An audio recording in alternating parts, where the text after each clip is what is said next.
sekarang itu kita nggak bisa bertemu secara langsung, nggak bisa say hello langsung di kelas, ya hanya bisa lewat ruang Zoom, tapi semoga tidak mengurangi ukhuwah kita, ya. Oke, saya langsung bahas tentang kontrak perkuliahan dulu ya. Oke, kontrak perkuliahannya sama seperti semester lalu, ya. Apa ya, kalau di ruang Zoom saya minta untuk mematikan suara ya. Kalau kalau di antara kalian tidak ada yang ingin berbicara, itu pasti kalian sudah paham ya, seperti itu. Kemudian nanti kamera juga tolong dihidupkan ya, kecuali kalau ada ya hal-hal yang urgent gitu ya. Kalau ada hal-hal yang urgent ya, yang memerlukan kameranya dimatikan, ya nggak masalah. Ya, kalau karena kalian sekarang ada di rumah, mungkin orang tua tiba-tiba memanggil, yang mengharuskan kalian datang buru-buru, itu nggak apa-apa, nanti kameranya tolong dimatikan ya. Atau ada yang ingin ke belakang, ya, itu juga tolong kameranya dimatikan, nggak apa-apa. Oke? Kalau tiba-tiba, aduh nih seret nih suara, gitu. Pengen batuk-batuk, oke silahkan matikan kamera, minum dulu, nggak apa-apa. Ya, kan kalau kuliah seperti ini kan kita nggak tahu ya, kondisi masing-masing, gitu ya. Apa mungkin ada yang belum makan gitu ya, itu nanti dimatikan aja dulu kameranya, ya. Tapi makannya pun ya jangan yang terlalu lama, ya. Karena nanti selesai kuliah bisa dilanjutkan kembali ya, atau mau minum itu nggak apa-apa. Oke, kemudian karena saya tim teaching dengan Pak Syafaat ya, Pak Syafaat Muhari, nanti untuk kalau sebelum dari awal perkuliahan sampai nanti UTS itu akan bersama saya. Ya, tapi nanti setelah UTS sampai UAS kalian akan didampingi oleh Pak Syafaat. Oke. Nah, kemudian nanti saya minta tolong kalian bisa menginstal aplikasi SPSS ya. Oke.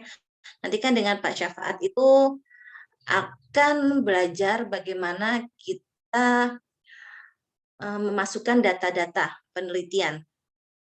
Ya, kalau kalian nanti penelitian kuantitatif, pastinya nanti kan ada yang namanya angket. Ya, pengambilan datanya itu pasti menggunakan angket. Dan nanti bagaimana angket itu cara menghitungnya dengan SPSS. Ya, kalau masa saya itu dulu angket itu dihitungnya manual, jadi benar-benar manual. Ya, tapi kalau sekarang itu sudah ada SPSS. SPSS itu sudah seperti hal yang wajib dimiliki oleh mahasiswa, apalagi kalau dia itu kegunaannya untuk penelitian. Nah, itu pasti sudah harus wajibnya. Nah, nanti kalian tinggal masukkan angka, masukin aja angka ke data yang sudah disediakan, ke kolom yang sudah disediakan. Nanti apa yang ingin kalian cari, nanti sudah muncul angkanya. Kalian tinggal membaca. Ya, apakah itu dia positif atau negatif, apakah antara variabel X-nya itu lebih kecil dibandingkan dengan variabel Y, ya, bagaimana, apakah angket ini valid atau tidak valid, ya, dan seterusnya. Ya, atau ada yang sudah punya aplikasinya? Belum ya? Oke. Kalau belum nanti tolong dicari ya. Saya punya aplikasi SPSS yang 2, 3, tapi memang kalau saya share lewat WhatsApp itu agak berat. Dia nggak bisa, agak susah. Karena dia cukup berat. Ya. Nah, ini juga yang perlu kalian ketahui. Kalau kalian sudah menginstal aplikasi SPSS atau akan menginstal aplikasi SPSS, itu diharapkan laptopnya itu jangan terlalu banyak file. Itu. Kalau terlalu banyak file, nanti bisa mengakibatkan laptopnya itu terlalu lama. Ya, karena sekarang lagi ini ya, lagi apa sih? Masih pandemi ya, masih ya lebih banyak kegiatan di dalam rumah ketimbang di luar rumah.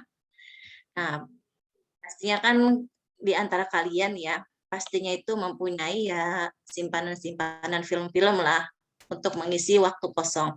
Nah, itu nanti film-filmnya itu bisa kalian pindahkan ke Google Drive dulu. Ya, pasti punya kan Google Drive, bisa nggak punya sih? Kalau kalian punya Gmail, pasti ada Google Drive-nya. Nanti pindahkan ke sana dulu, atau file-file ya, data-data kuliah, atau ada yang mungkin masih ada yang menyimpan kumpulan makalah dari semester 1 sampai semester sekarang. Nah, itu nanti bisa dipindahkan dulu. Karena memang agak berat ya aplikasinya.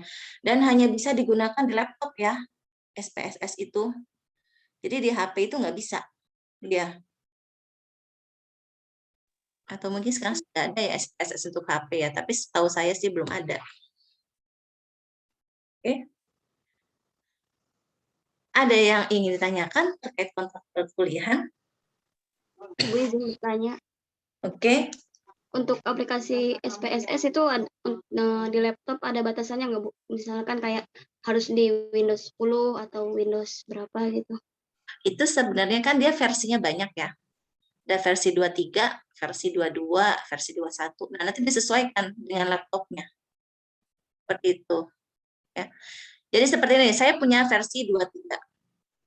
Belum tentu nanti cocok di laptop lain, seperti itu.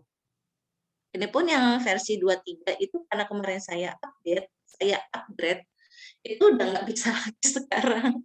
Jadi harus saya uninstall lagi, harus saya install ulang. Gitu. Ya.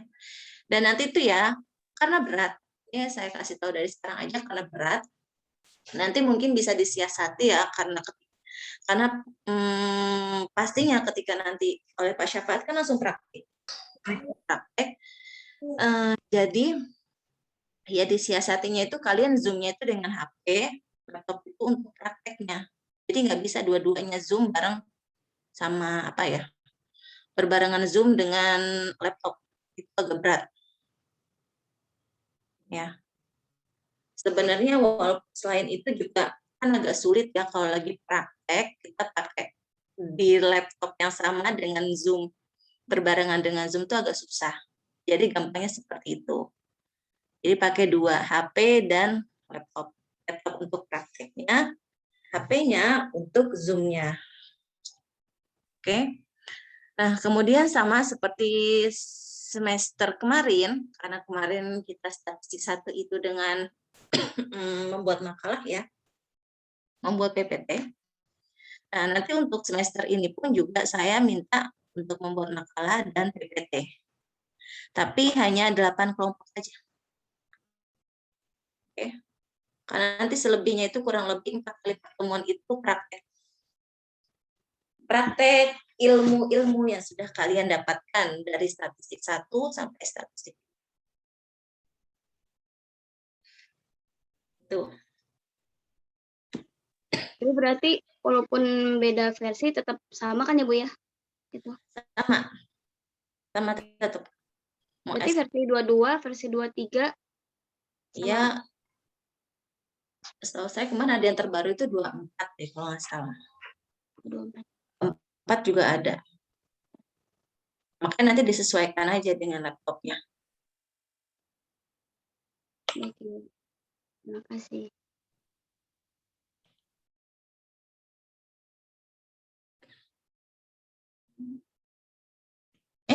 Ada yang ingin ditanyakan? Oh ya, untuk minggu besok berarti kita tetap pindah atau bagaimana?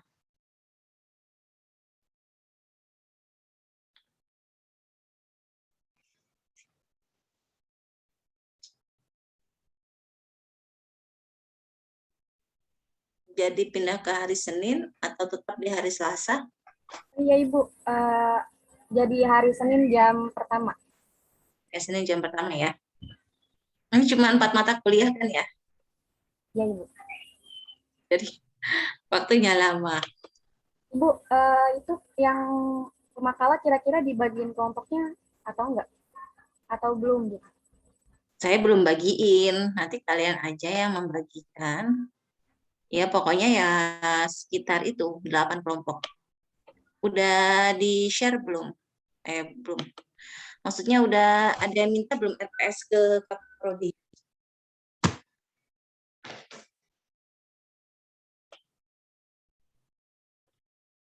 Belum ya?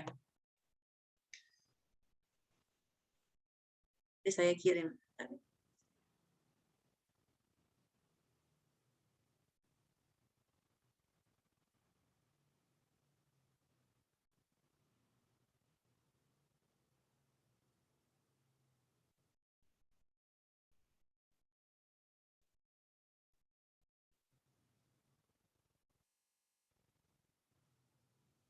Oke, itu ya sudah saya share ya. Ini baru masuk. Nanti dibagikan saja kelompoknya mulai dari materi kedua ya. Karena kita pertemuan pertama itu masih review materi sebelumnya. Oke, ada yang ingin ditanyakan terkait kontrak perkuliahan? Insya Allah nggak ada ya.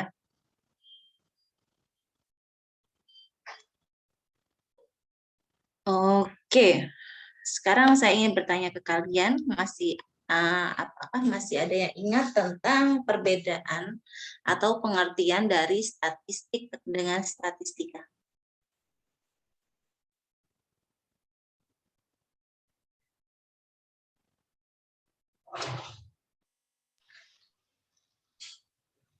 Statistik dan statistika ya, Bu. Ya, statistik dan statistika itu kan paling awal itu. Statistik itu Kalau statistik karakter itu yang diukur dari dari sampel. sampel. Ini Kalau berupa statistika itu lebih ke ilmu yang mempelajari tata cara pengumpulan data, mempelajari tata cara pengumpulan pengolahan data, penyajian, analisis data dan pengambilan keputusan berdasarkan data. lebih ke Oke, ilmu.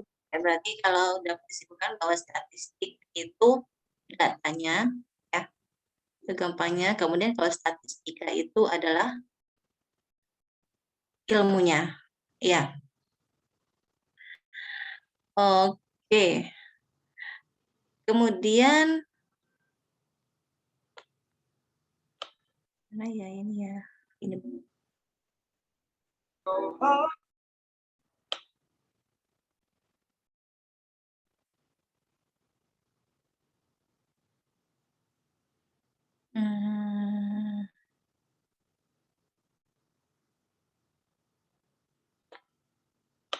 Bukan ini.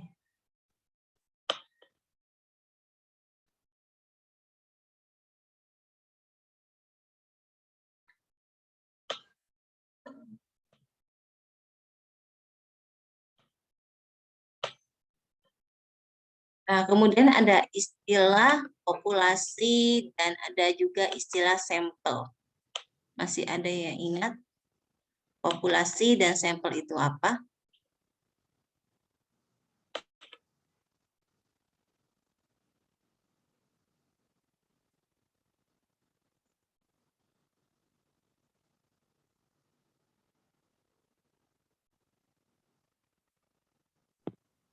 Kalau populasi, kumpulan dari keseluruhan pengamatan, penghitungan, atau respon terhadap topik yang ingin dikaji. Ya, kalau sampel? Kalau sampel lebih ke jumlah dari bagian populasi itu. Oke, berarti kalau populasi itu adalah keseluruhan jumlah dari subjek yang akan diteliti. Sedangkan kalau sampel itu merupakan sebagian dari jumlah populasi. Oke.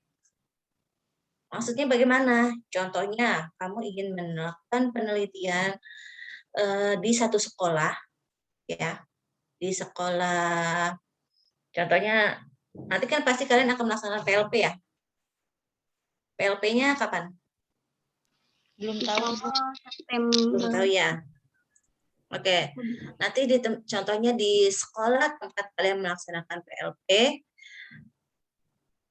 Untuk mata pelajaran PAI ya, karena kalian itu adalah jurusannya PAI, pastinya nanti kalian akan melakukan penelitian yang terkait dengan pendidikan agama Islam. Tapi bisa juga ke pembelajaran Al-Qur'an.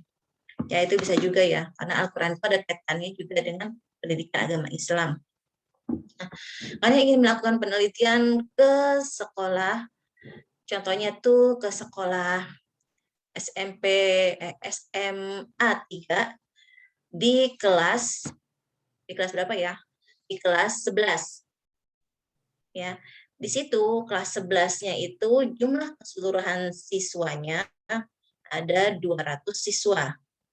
Contohnya ya. Nah, apakah kalian akan melakukan atau kalian akan mengirimkan angket kalian ke 200 siswa tersebut? Biasanya enggak ya. Biasanya akan diambil sampelnya. Nah, sampelnya itu diambil dari 200 siswa. Kira-kira berapa yang akan kalian ambil untuk melakukan penelitian?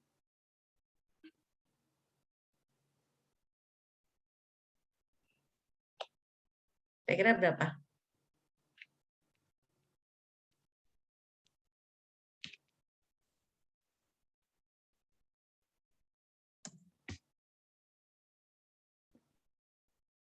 Berapa? 200.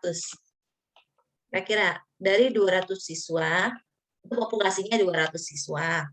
Sampel yang akan kalian ambil itu kira-kira berapa? Dari 200 siswa. 100, Bu. 100 kedikitan enggak? Kamu jangan asal nebak 100 gitu loh. Nembak langsung 100. Nanti kamu diuji sama dosen pembimbing, kenapa bisa 100 muncul? Kan sebagian dari populasi, Bu. Iya, sebagian dari populasi, tapi nggak 100 juga. Langsung nembak 100 gitu. Ntar dosen pembimbingnya nggak tahu pakai apa, kamu ngambil sampel 100 gitu. Nggak ada rujukan. Jadi gini ya, ketika kita melakukan penelitian, nanti kan kalian tuh penelitiannya itu berupa karya ilmiah ya, namanya skripsi. Nah, itu apa yang kalian tulis itu semua harus ada rujukannya. Sama seperti tadi saya sudah menyampaikan, ini populasinya ada 200, kira-kira sampelnya berapa gitu. Jangan bilang kamu 100, rujukannya mana? Kan harus seperti itu. Ya. Nah, 200 sampel itu, 200 populasi itu, kalau kita ingin mengambil sampelnya itu, ya nanti ada rumusnya, namanya rumus yang biasa digunakan tuh rumusnya rumus Slovin, ya. Nah, taraf signifikan yang biasanya diambil itu berkisar antara 10 sampai 1%. Jadi ada 10%, ada 5%, ada 1%. Tapi biasanya kalau 10% itu ini ya, jarang yang ambil. Ya. Biasanya itu hanya yang diambil tuh seringnya itu yang taraf signifikansi 5% dan 1%.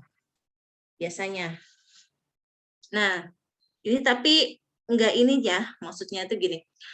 Enggak, maksudnya 5% itu bukan dari 200 orang kita ambil 5%-nya.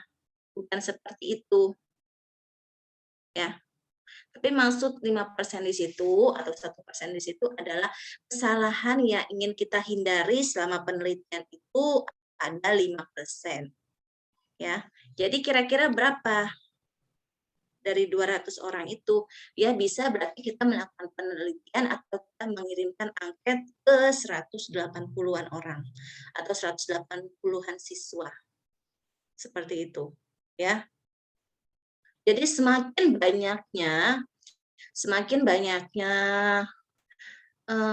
sampel yang kita ambil, maka semakin valid juga hasil penelitian kita. Tuh. Ya. Tapi berbeda ya, kalau seandainya kita mau mengambil contohnya itu seperti sensus penduduk. Ya. Ingin mengetahui kesejahteraan masyarakat Indonesia selama pandemi. Itu kan nggak mungkin ya kita ambil keseluruhan jumlah populasi yang ada di Indonesia. Jumlah populasi ada di Indonesia berapa? Ada berapa kira-kira jumlah populasi yang ada di Indonesia?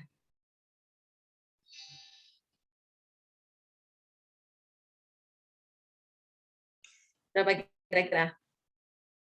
Ada 260 juta jiwa. Nah, apakah pemerintah akan mengirimkan atau akan memberikan angket ke seluruh masyarakat Indonesia yang berjumlah 260 jiwa? 260 juta jiwa. Kan nggak mungkin kan ya? Ya pastinya ada kalangan-kalangan tertentu yang akan diambil datanya. Ya. Jadi 260 juta jiwa itu kan sudah termasuk ada yang lansia, ada yang anak-anak, ada yang bayi, seperti itu. Apakah mereka ketika diberikan angket paham? Pastinya enggak kan ya. Nah, nanti itu ada perhitungannya sendiri. Oke. Tapi kalau di sekolah biasanya seperti itu. Nanti kita mengambil dari 200 siswa ini, kita ambil sampelnya menggunakan rumus Lovin atau rumus yang lainnya. Biasanya masih ada rumus-rumus lainnya, tapi yang biasanya sering digunakan oleh mahasiswa itu rumus Lovin. Pada taraf signifikansi 5% ataupun 1%. Oke, sampai sini dulu ada mau ditanyakan?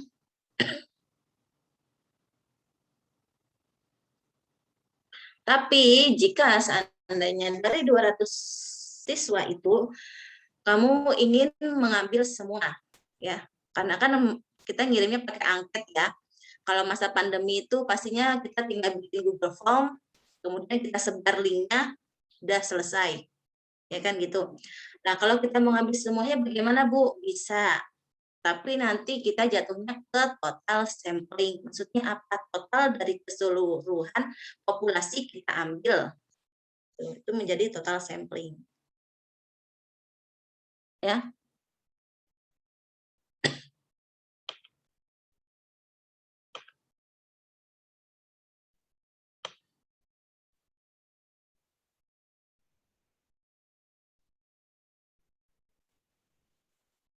Ini kalau untuk penelitian kuantitatif.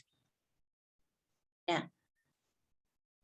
Tapi bagaimana jika penelitian kualitatif?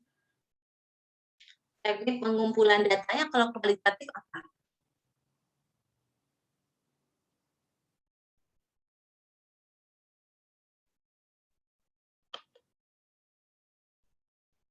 Ayo, ini nyerempet ke metlit ini, metodologi penelitian. Teknik pengumpulan data kalau untuk penelitian kualitatif. Kalau kuantitatif kan angket, ya. Kalau kualitatif apa? Wawancara ya, Bu. Wawancara, Wawancara. Wawancara, observasi, kasih wawancara. Jadi kalau teknik pengumpulan kualitatif itu ada observasi, wawancara, dokumentasi. Ya. Sama dengan kuantitatif, tapi kalau kuantitatif itu observasi, angket, baru dokumentasi. Jadi observasi itu pasti dilakukan di awal ya. Observasi itu maksudnya apa? Kita mengamati keadaan tempat yang akan kita lakukan untuk penelitian. Contohnya nanti kalian melakukan PLP, nanti di sana pastinya kan kalian mengamati situasi sekolah di sana. Ya. Bagaimana cara guru mengajar untuk mata pelajaran PAI. Seperti itu. Itu kan kita melakukan observasi. Kalau kita sudah melakukan observasi, baru kita praktik. Itu kalau PLP ya. Tapi kalau penelitian apa? Kita observasi dulu, kita lihat, kita amati lingkungan sekitar, baru kita ingin membuktikan hasil penelitian kita dengan judul tersebut. Contohnya kamu ingin meneliti tentang pembelajaran daring selama masa pandemi. Nah, itu kan pasti harus observasi dulu. Ini sekolah itu pembelajarannya daring atau PJJ. Jadi PJJ sama daring itu beda ya. PJJ itu pembelajaran jarak jauh, ya itu bisa dilakukan tanpa tanpa sambungan internet, dan kalau daring itu dalam jaringan. Nanti beda itu. Nah seperti itu kalian bisa melakukan penelitian. Ya. Sekarang kembali lagi, kalau tadi kualitatif itu adalah wawancara. Nah, tapi kalau wawancara, apakah kita bisa melakukan wawancara ke 200 orang? Mungkin kan tidak kita wawancara ke 200 orang. Enggak ya, terlalu banyak. Nah, nanti kita bisa ambil beberapa yang akan kita wawancarai, orang-orang yang terlibat langsung dengan kegiatan tersebut, dengan judul penelitian yang akan kita lakukan. Oke, ini tentang populasi dan sampel. Sampai sini ada yang ingin ditanyakan?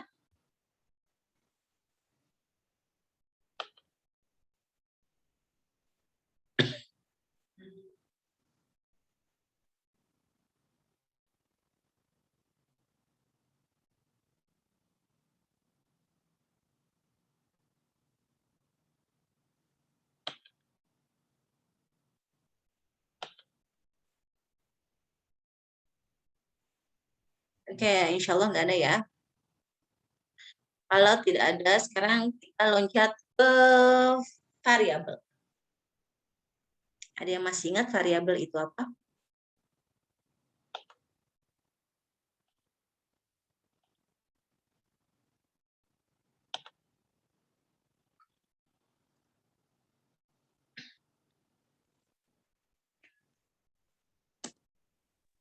Variabel itu gejala yang dapat diubah tergantung dengan judul penelitian yang dilakukan. Oke, variabel itu adalah gejala yang Yang dapat diubah berubah. tergantung dengan judul penelitian. Ya, tergantung dengan judul penelitian pastinya. Oke, kalau kita masih S1 itu ada variabel X dan ada variabel Y. Variabel X itu variabel yang terikat atau yang bebas.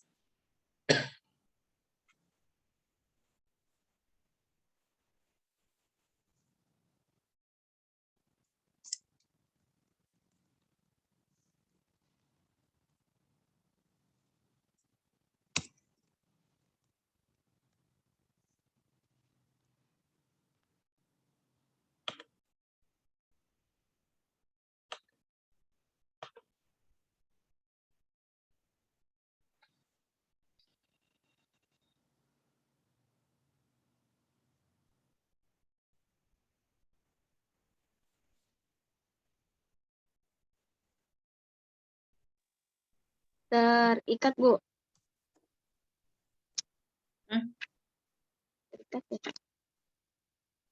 Bisa jadikan saya co-host tidak? Ya, siapa? Tolong jadikan saya co-host.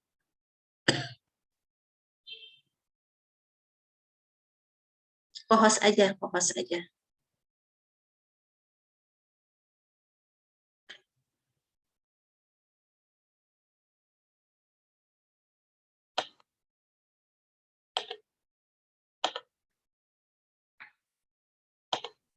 Udah, Ibu. Udah ya. Oke. Sudah kelihatan ya. Nah, variabel itu adalah gejala yang dapat berubah. Oke, di sini ada variabel X dan ada variabel Y.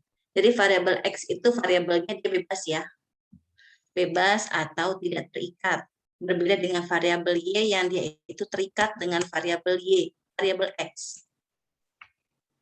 Oke.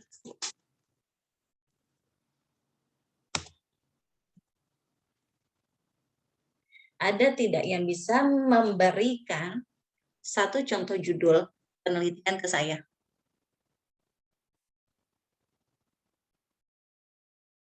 Kalau kuantitatif itu biasanya judulnya depannya itu ada kata pengaruh atau hubungan atau korelasi. Itu kalimat depannya itu ada itu biasanya ya.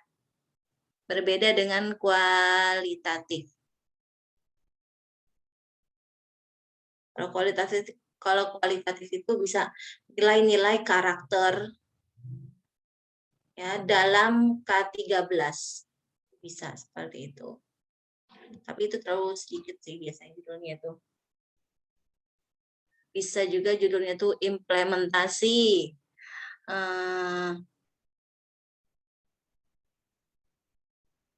implementasi pembelajaran akidah akhlak terhadap karakter siswa. Seperti itu. Oke, kalau kuantitatif.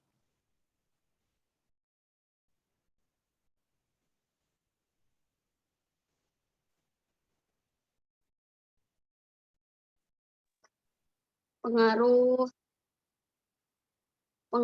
smartphone terhadap hasil belajar di sekolah SMP Terhadap prestasi ya tadi ya. terhadap prestasi belajar di sekolah, ngasal aja Ibu, sekolah apa ya? Ya nantilah sekolahnya, Iya. kan nanti kalian PLP-nya tetap masing-masing. Oke, bisa juga. Sebenarnya kalau judul itu apa ya? Kebanyakan mahasiswa itu bingung sebenarnya masalah judul itu. Asli kalau judul tuh muter-muter. Sebenarnya dia tahu ada apa ya? Ada masalah, ada yang perlu diteliti, tapi dia itu bingung. Ini judulnya apa? Seperti itu. Kebanyakan seperti itu. Ya. Bisa juga hubungan pola asuh orang tua terhadap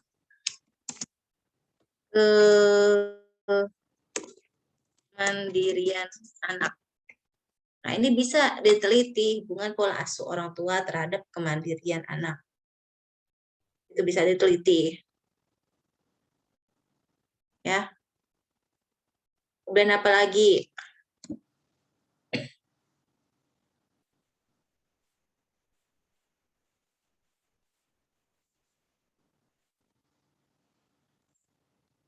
Oke, nanti sambil nyari judul itu ya. Nyari judulnya itu di tempat PLP kalian nanti ya. Kalian mengamati guru, apakah di sana ada masalah. Kalau tidak ada masalah, jangan dicari masalah. Ya. Kalau sekolah itu udah nggak ada masalah, jangan dicari-cari masalah. Oke. Variabel itu merupakan gejala yang dapat berubah. Sini ada variabel X dan ada variabel Y, sedangkan variabel X itu variabel yang bebas atau dia tidak terikat dengan yang lainnya. Sedangkan kalau variabel Y-nya itu dia terikat. Di sini ada pengaruh smartphone terhadap prestasi belajar siswa. Mana variabel X dan mana variabel Y-nya?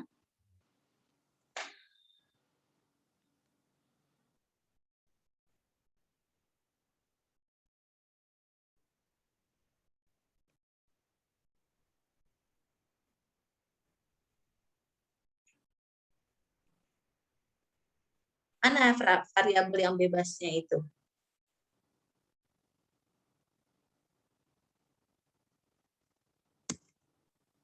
Pengaruh smartphone dia variabel apa? Variabel apa? Pengaruh smartphone itu variabel X, Bu. Oke, ini variabel X, dia itu bebas ya. Prestasi belajar siswanya itu merupakan variabel Y. Ya. Nah, kemudian ada di sini ada hubungan pola asuh orang tua. Pola asuh orang tua itu berarti variabel X. Kemudian kemandirian anak ya variabel Y. Pada kita membahas masalah dua variabel dulu ya, jangan banyak dulu, kalau banyak kita terlalu bingung nanti. Nah, kenapa bisa dikatakan bebas untuk variabel Y, variabel X, sorry. Karena ini dia bebas. Ya, di sini dia bebas. Pengaruh smartphone terhadap prestasi belajar siswa. Ternyata selain pengaruh smartphone, ada lagi pengaruh dari luar yang apa itu namanya? Yang mempengaruhi prestasi belajar siswa. Ya, bisa saja hubungan bisa saja yang apa ya? Hubungan pertemanan, hubungan dengan temannya itu karena bisa saja baik, maka prestasi belajarnya baik. Ya, bisa juga hubungan dari orang tua, ya, orang tuanya itu sering membantu dia atau sering memperhatikan anaknya ketika belajar, ternyata prestasi belajar anak itu bagus. Itu dan seterusnya. Begitu juga dengan judul yang kedua ini, hubungan pola asuh orang tua terhadap kemandirian anak. Nah, ternyata ketika dilihat pola asuh orang tua yang bagus itu mempengaruhi kemandirian anak. Nah, pola asuh orang tua ini bisa saja selain dari pola asuh, kemandirian anak itu bisa diasah dari lingkungan sekitar. Contohnya anak ini memiliki teman yang yaitu sudah mandiri. Nah, anak ini merasa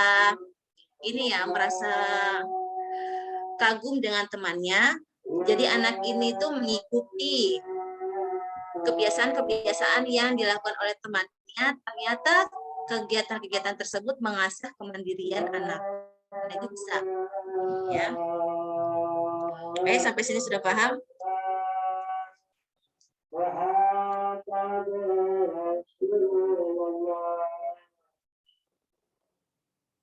Ini tempat saya lagi azan dulu ya.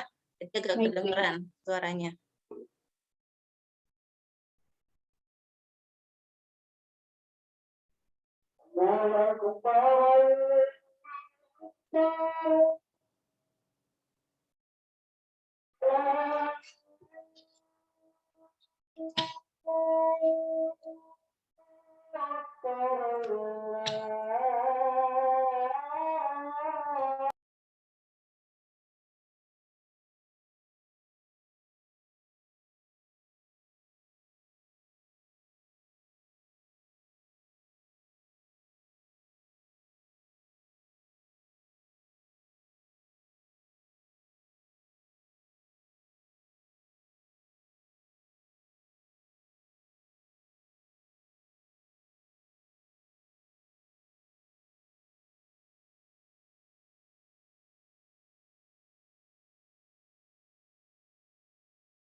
Oke, kita lanjut ya.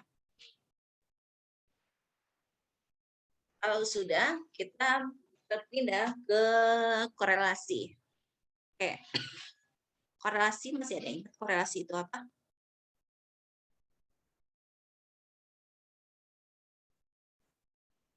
Ada korelasi.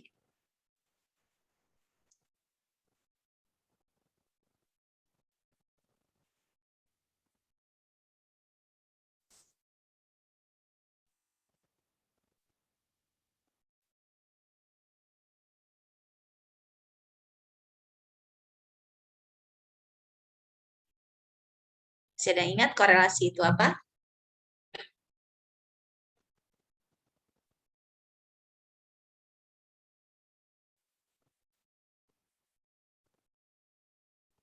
Korelasi itu adalah hubungan antara dua variabel atau lebih ya.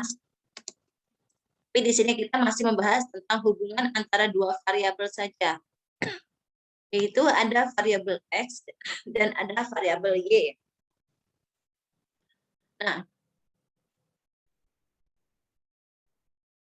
di korelasi itu ada yang namanya korelasi positif, ya, positif, dan ada korelasi negatif.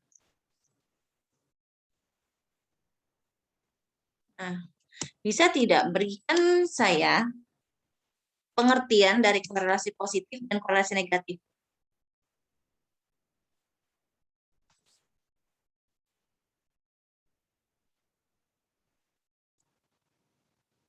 Korelasi positif itu apa? Kenapa dinamakan sebagai korelasi positif? Ini karena kita kelamaan libur ya sebenarnya. Jadi antara statistik 1 dengan statistik 2 itu kan ada kaitannya ya, karena libur terlalu lama gitu. Tadi buka-buka lagi bukunya, ya udah selesai. Yang ini bukan Yang Bu. Positif yang searah Bu, korelasi yang Oke. searah. Positif itu korelasi yang searah ya. Iya.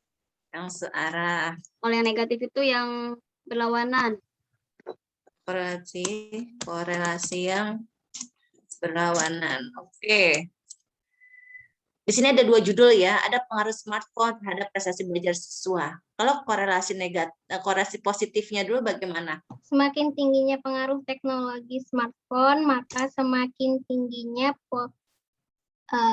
prestasi belajar siswa. Tingginya penggunaan smartphone, Maka semakin tingginya prestasi belajar siswa. prestasi belajar siswa. Oke.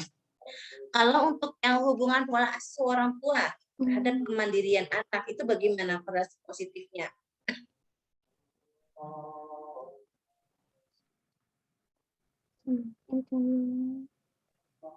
Semakin tingginya hubungan pola asuh orang tua. Semakin tingginya hubungan pola asuh orang tua, makin tingginya Kemandirian anak. Asuh orang tua makin tinggi pula terhadap kemandirian anak. Kemandirian anak. Jadi sebenarnya kan judulnya itu kan hubungan pola asuh orang tua terhadap kemandirian anak. Ini sebenarnya variabel X-nya itu ini nih, pola asuh orang tua. Jadi bukan hubungannya, bukan dari hubungan ya. Nah, terhadap ini kata sambungnya, nah ini kemandirian anak itu merupakan variabel Y-nya.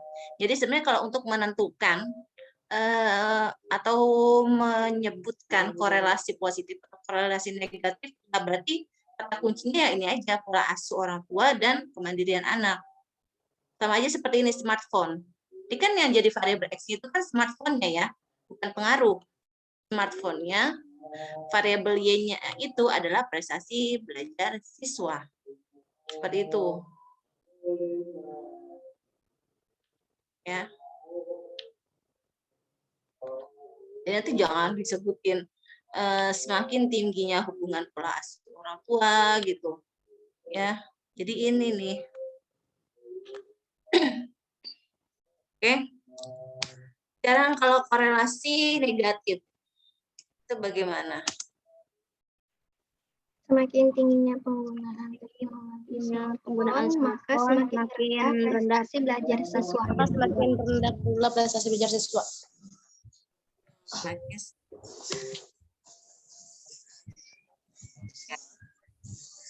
Rendah. Yang ini. Semakin tingginya pola asuh orang tua, semakin rendah pula kemandirian anak.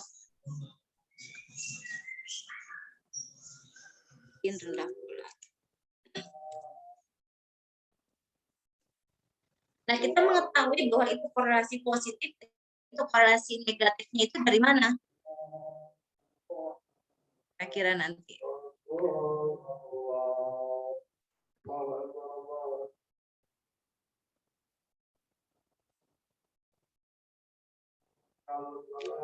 Ini tabel bukan? Apa bukan? Masih di Word ya?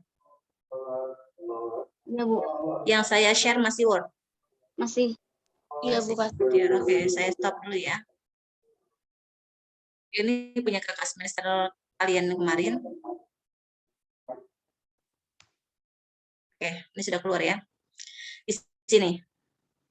Di sini ada hasil analisis regresi linear sederhana. Nah, mengetahui positif negatifnya dari mana? Ya, dari sini. Nih. Ini ada tanda minusnya nggak di sini?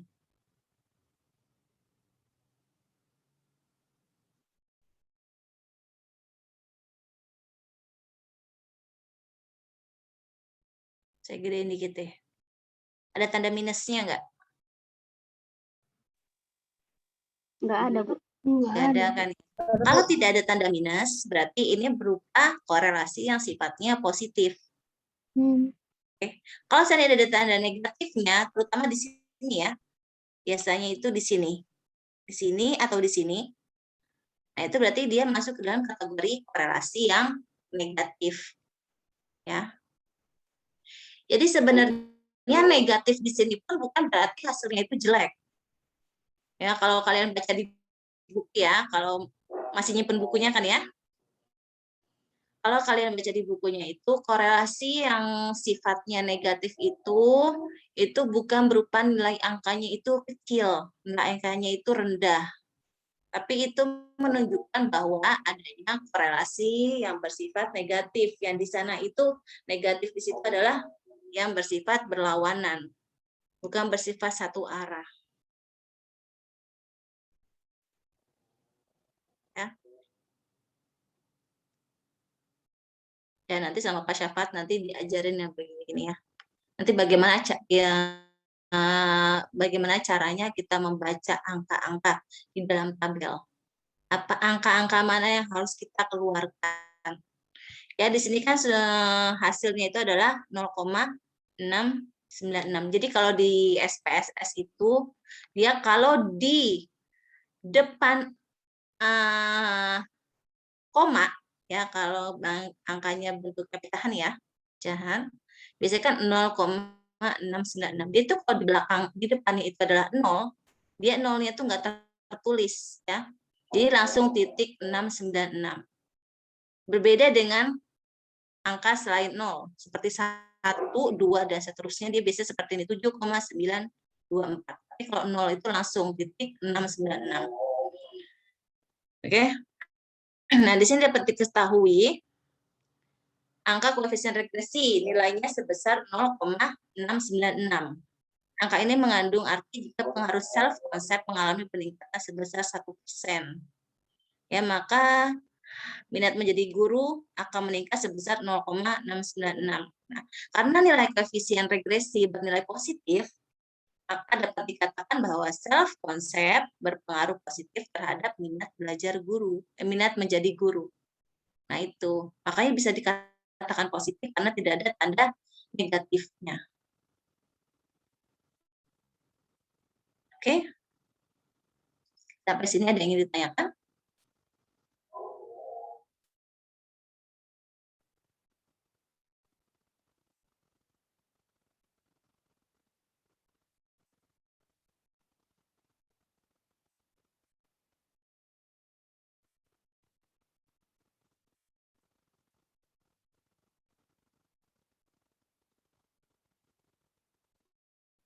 Insya Allah nggak ada ya. Oke, berarti kita balik ke yang tadi.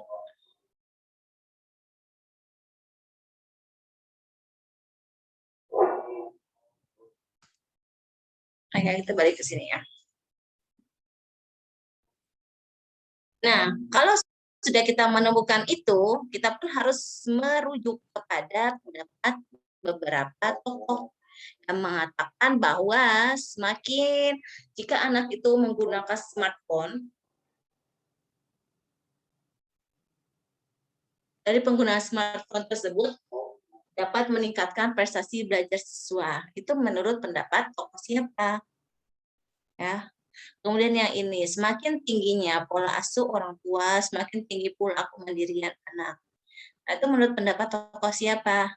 Begitu juga dengan korelasi yang bersifat negatif. Harus kita teliti, itu menurut pendapat tokoh siapa. Ya. Bisa saja ketika orang tua atau ketika pola asuh orang tua yang baik, yang bagus, ya, saya bilang yang baik ya, yang benar, yang tepat sasaran, anak itu di usia 10 tahun sudah bisa mandiri. Ya. Kan ada ya anak yang karena pola asuh orang tuanya itu yang terlalu memanjakan anak, ya. Keinginan anak itu selalu disediakan oleh orang tua, sampai anak itu mau makan pun masih disediakan oleh orang tua. Bisa saja kemandirian anaknya itu di usia 10 tahun belum ada. Kan bisa seperti itu. Ya, tapi kalau pola asuh orang tuanya itu yang sudah mengajarkan anak harus bisa mandiri di usia dini. Nah, ketika anak itu usia 10 tahun, dia kemandiriannya sudah mulai muncul. Ya, kalau kalian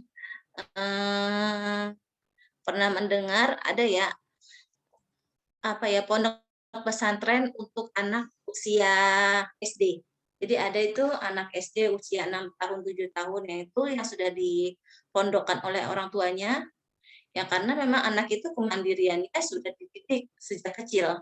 Jadi ketika kecil pun dia sudah mandiri anak. Ya. Tapi ada juga yang anak itu belum mampu. Seperti itu. Oke. Sampai sini ada yang ingin ditanyakan?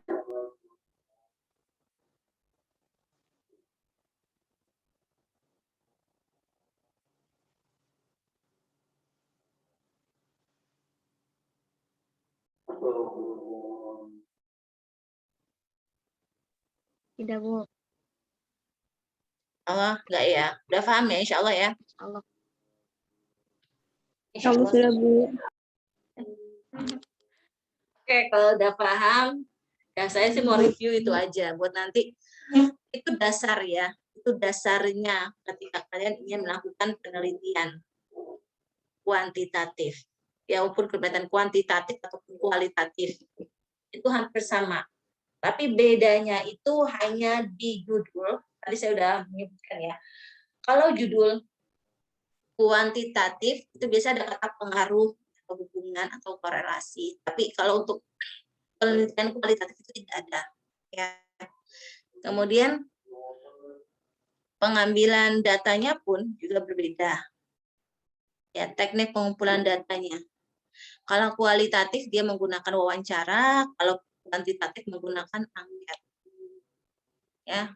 Tapi keseluruhannya sama, ada observasi dan ada dokumentasi. Semuanya sama. Oke, karena kita masih perdana ya. Mungkin perkuliahannya saya agak cepat. Apa ya? Gak apa ya. Insya Allah gak apa-apa. Biasanya kalau masuk dosen lebih cepat tuh seneng gitu. Oke. Berarti insya Allah kita bertemu lagi di Senin ya. Senin tanggal 13 jam 7:30 pagi. Oke.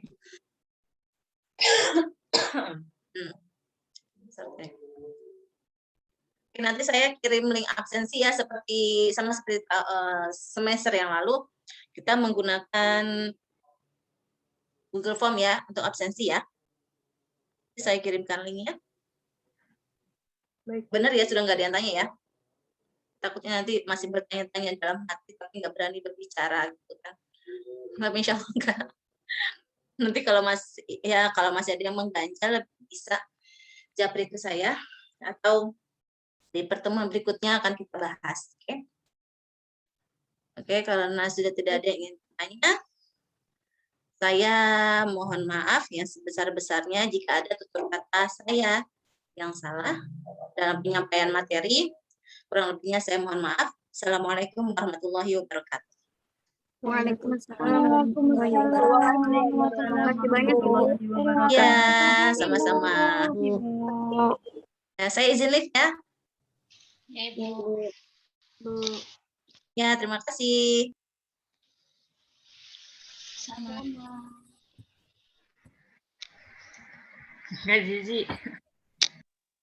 Udah ya ini ya?